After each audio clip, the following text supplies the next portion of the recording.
I'm Kristen Matut. And I'm Hannah Jameson. And we are here today at Cami Assembly in Ingersoll for our next edition of Math on the Move. Here with Greg. Greg, thank you so much for having us here today. We're just wondering if you could tell us a little bit about yourself. Yeah, my name's Greg Smolders. I'm the Quality Engineering Manager here at Cami. And so I run a group of people that work with the product engineers and our suppliers that provide the plant. And we work on problem solving all day long. So we use math and physics to understand issues with the vehicles and try to find ways to build them better and more efficiently and to the highest quality level that we can.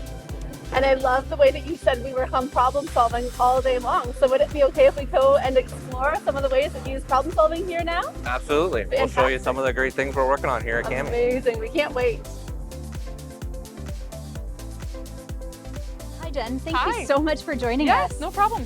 So tell me a little bit about yourself Of and course. what you do here at Cami. Yeah, no problem. So hi everyone, my name is Jen Cowdrey. I work here at General Motors Cami Assembly. I've been here for about 11 years now. I'm currently the business manager of the assembly department. And my background is definitely hands-on automotive. So all throughout high school, I was very interested in anything hands-on trades. I grew up on a farm close to St. Mary's, so I was always working on tractors and helping my dad fix vehicles in the shop.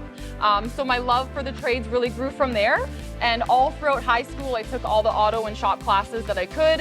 And after high school, I actually went to Fanshawe College for automotive mechanic. Loved it, worked in a dealership for a while as well.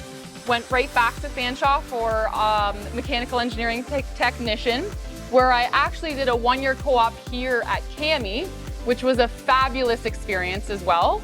And then I got hired full-time here right after that co-op at Cami, and I've held various different positions here in many different departments, able to use math in my daily life in each department that I go to as well. I love how you were describing how your love of car and mechanics and hands-on work led you to this position, how you started really from an early age.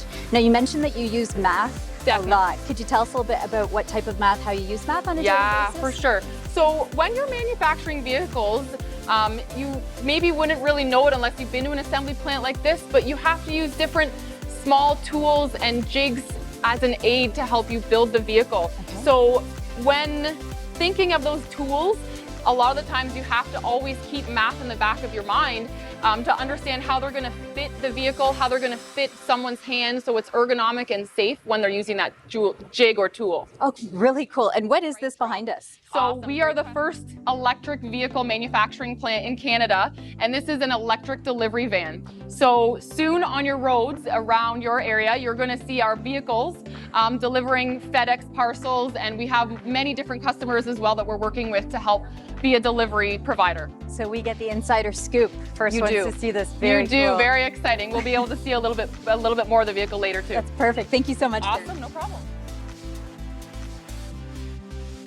We are joined now by Nate Bage. He's one of our team leaders here where we install glass on our BrightDrop electric vehicles. So Nate, welcome. Thanks. Tell me a little bit about yourself, how long you've been at Cami, and what do you do in your role at Cami?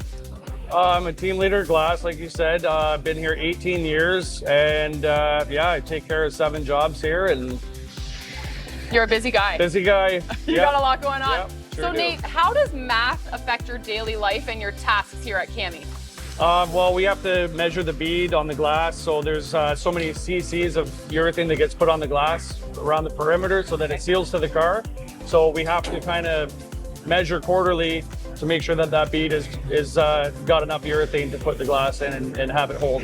And why is it important that we have to use the math to ensure we have the proper amount of urethane or glue to make sure the windshield's on? Because if there's not enough there, then we're going to have gaps in it or skips. So if it doesn't pump out enough, then it would sense that there's not enough there, and we could have a skip or a gap or not enough glue to adhere to the car. Awesome. So math is very important. Yeah, then for we this check it process. every quarter with a gate. All right, everyone, welcome back. We are joined again with Nate and now Ephraim Daniels. Ephraim, welcome. Hey. Can you tell us a little bit about yourself, what you do at Cami as well? Yep. So my name is Ephraim Daniels. Like you mentioned, I am a quality engineer. I've been at the Cami plant for 7 years now.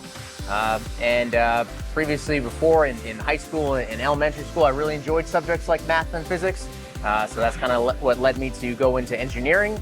And then getting an opportunity to come work for GM has been a pleasant opportunity. So yeah, very grateful. Amazing. So Ephraim, how does math affect you in your daily work here at Cami? Math is crucial in everything that we do. It is basically the proof that drives us to make changes or make calculations. So an example here in math, when we have urethane, when we apply urethane on our windshield and glue it to the vehicle, we have a specific requirement for volume, which is the glue that's applied. And then from there, we take measurements of our bead height and bead width, like Nate mentioned. And then through those measurements, then we apply that windshield on the glass. And if those measurements change, then we know our calculations are off. So it helps us be stable. It helps us have repeatable results and ensures accuracy. Very interesting. So it sounds like math is even used for safety aspects of this job as well. Absolutely. Safety aspects, potential recalls, which we want to avoid, and unsatisfied customers. So when our math calculations aren't correct, we would face all these problems. Awesome, very important. So we've heard lots today from Nate and from Ephraim about how important math is when they're adhering the urethane to the glass. Let's see it in action. Nate, can we see it run? Sure. All right.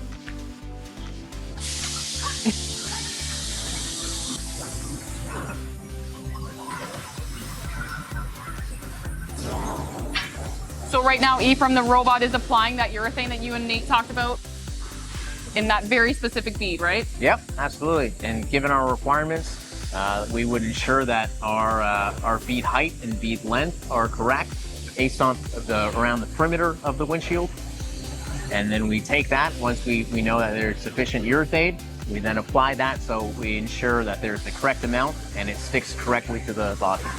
Very cool. Who knew so much math was involved in just gluing a windshield to a vehicle? There are requirements, and requirements are approved through math. Awesome. Thanks, Ephraim. Thank you, Nate. So a lot of math goes into even designing these hoists that help pick up the windshield itself. You can see a lot of vacuum and pressure lines to even have those suction cups that are used to hold the windshield to that hoist. So you can see the operator picked it up from the urethane station, put it to their jig, and now he's going to pick it up with another hoist and place it onto the vehicle.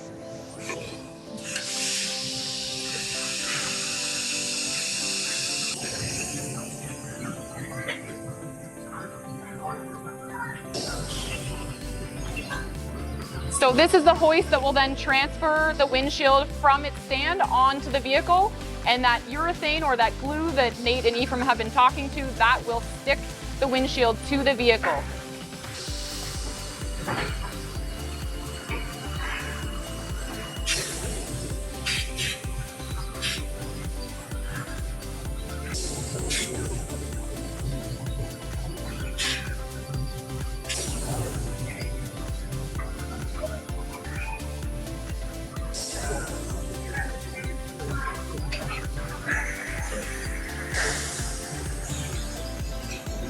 So it's also important here, as you just saw, kids, that we apply a proper amount of pressure that is also mathematically calculated to stick that windshield to the vehicle.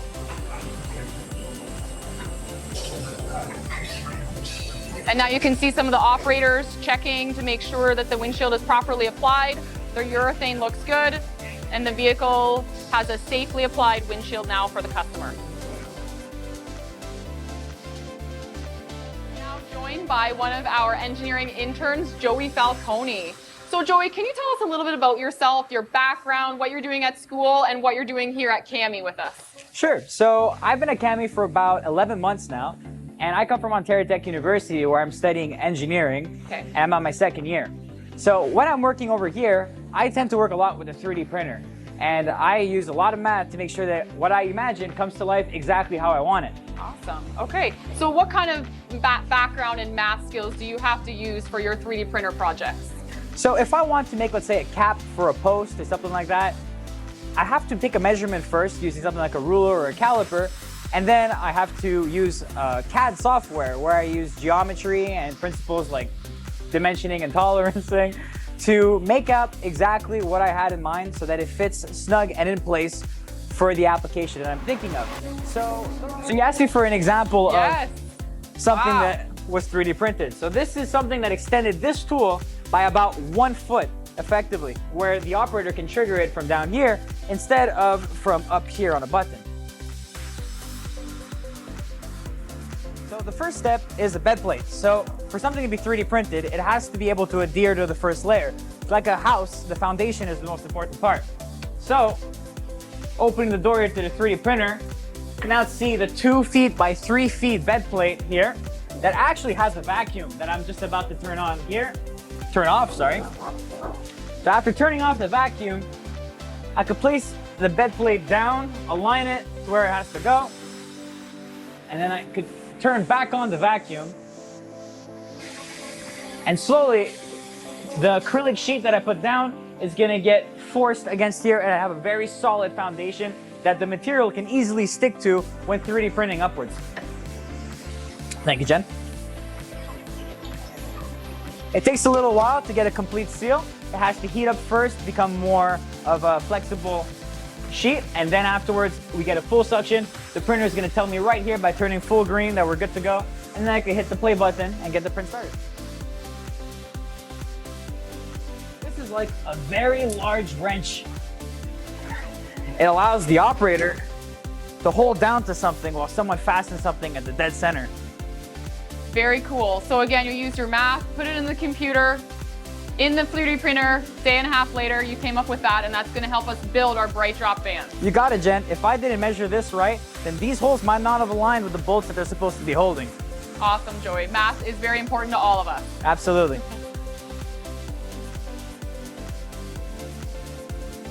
Right, we are back with Joey, and we have just seen a very large 3D printer.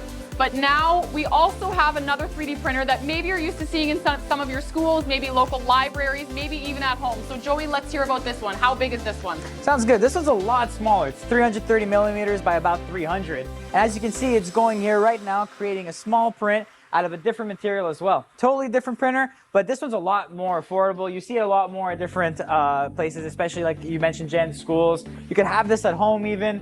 This is more what you'll be seeing on a daily basis. So what kind of things would you make with this, Joey, compared to the big tools we've seen you show us so far? So at the plant, most of the things we want have to be really strong. So of course, we're gonna use the larger printer that we saw earlier for that.